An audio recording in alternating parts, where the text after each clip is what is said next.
வணக்கம் மக்களே. Current bill கட்டிட்டு இருக்கக்கூடிய நபரா, மின் இணைப்பு உள்ள நபர்களா இருக்கீங்கன்னா அனைவருக்கும் பயன்பெறக்கூடிய வகையில சில முக்கியமான அறிவிப்புகள் இப்ப வெளியாயிருக்கு. அதாவது மின் கட்டண உயர்வுன்னு சொல்லி இதற்கூட 2 முக்கியமான அறிவிப்புகளும் வெளியாயிருக்கு. அவை என்னென்ன அப்படின்னு தான் இந்த வீடியோல நாம பார்க்க போறோம். முடிஞ்ச அளவு வீடியோவை ஸ்கிப் பண்ணாம முழுமையா பாருங்க. முடிஞ்ச அளவு ஷார்ட்டா தான் சொல்லியிருக்கேன். தமிழ்நாட்டின் மின்சாரத்துறை அமைச்சரான ஆர் நிர்மல்குமார் அவர்கள் வெளியிட்டுள்ள அதிகாரப்பூர்வ அறிவிப்புல மின் கட்டண உயர்வை பத்தியும் ஒரு அறிவிப்பு வெளியாயிருக்கு. அதற்கு முன்னாடி இப்போ எவ்வளோ மின் கட்டணம் இருக்கு அப்படின்னு பார்த்துடலாம். வீட்டுக்கு பயன்படுத்தக்கூடிய மின்சாரத்துல 200 யூனிட் ஆனது 2 மாதத்திற்கு சேர்த்து இலவசம். இது மட்டும் இல்லாம 201 இருந்து 400க்குள்ள வர யூனிட்டா இருக்கு அப்படின்னா ஒரு யூனிட்க்கு ₹4.70. 401 இருந்து 500 யூனிட்குள்ளார வரும் அப்படின்னா உங்களுக்கு ₹6.30 ஆனது இப்போ சார்ஜ் பண்ணப்பட்டு வந்துட்டு இருக்கு. அதுவே 500 தாண்டி போகும்போது உங்களுக்கு 2 மாசத்துக்கு 100 யூனிட் இலவச மின்சாரம்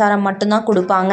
501 இருந்து 600 யூனிட்குள்ளார ₹8.40 ஒரு யூனிட்க்கு. 601 இருந்து 800 யூனிட்குள்ளார இருக்குன்னா பர் யூனிட்க்கு ₹9.45. 801 இருந்து 1000 யூனிட்கள் இதுக்குள்ள இருக்கு அப்படின்னா ₹10.50. 1000க்கு மேல வரக்கூடிய ஒவ்வொரு யூனிட்க்குமே ₹11.50 சார்ஜ் பண்ணிட்டு வந்துட்டு இருக்காங்க. இந்த நிலையில தான் மின் கட்டண உயர்வு பத்தி ஒரு முக்கியமான அறிவிப்பை வெளியிட்டு இருக்காங்க. அதாவது முந்தைய திமுக ஆட்சியில போடப்பட்ட ஒப்பந்தத்தின்படி மின்சார ஒழுங்குமுறை ஆணையம் ஆண்டுதோறுமே பணவீக்கத்தின் அடிப்படையில் தானாகவே மின் கட்டணத்தை ஜூன் மாதம் ஜூலை மாதத்துல உயர்த்தி வந்துட்டு இருக்காங்க. அதே போலவே இந்த ஜூலை மாதம் மின் கட்டண உயர்வு அப்படின்றது வழக்கமா நடைமுறைக்கு வர இருக்கு. இது மின் கட்டண உயர்வு எவ்வளோ ஆகும் அப்படின்றத பத்தி இன்னும் அதிகாரப்பூர்வ அறிவிப்பு எதுவுமே வெளியாகல. இது அரசே ஏற்குமா இல்ல நம்மளுக்கு மானியம் மாதிரி தந்துருவாங்களா அப்படின்னு வெயிட் பண்ணி பார்த்தாதான் தெரியும். ஆனா மின் கட்டண உயர்வு அப்படின்றது கன்ஃபார்ம்னு சொல்லி இருக்காங்க.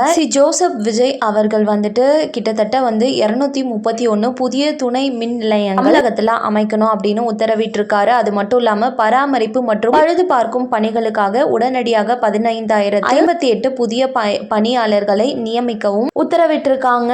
ஸோ உங்க சைடெல்லாம் கரண்ட் ஆஃப் ஆகுதா இல்லையான்னு சொல்லுங்க.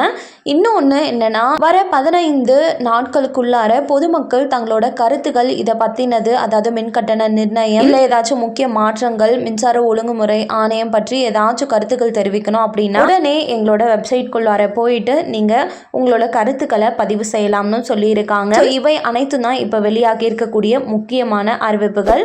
கண்டிப்பா இந்த அறிவிப்பு அனைவருக்கும் பயனுள்ளதாக இருக்கும் நம்புறேன். மேலும் அரசாங்கம் அறிவிக்கிற அனைத்து உண்மை அப்டேட்களையும் உடனுக்குடனே தெரிஞ்சுக்க நம்ம சேனலை சப்ஸ்கிரைப் பண்ணிடுங்க. வீடியோ பயனுள்ளதாக இருந்ததுன்னா மறக்காம ஒரு லைக் பட்டனையும் தட்டி விட்டுருங்க. நிறைய பேருக்கு ஷேரும் பண்ணுங்க. அது மூலமா அவங்களும் பயன்பெறட்டும். நன்றி. மீண்டும் அடுத்த வீடியோல உங்களை சந்திக்கிறேன்.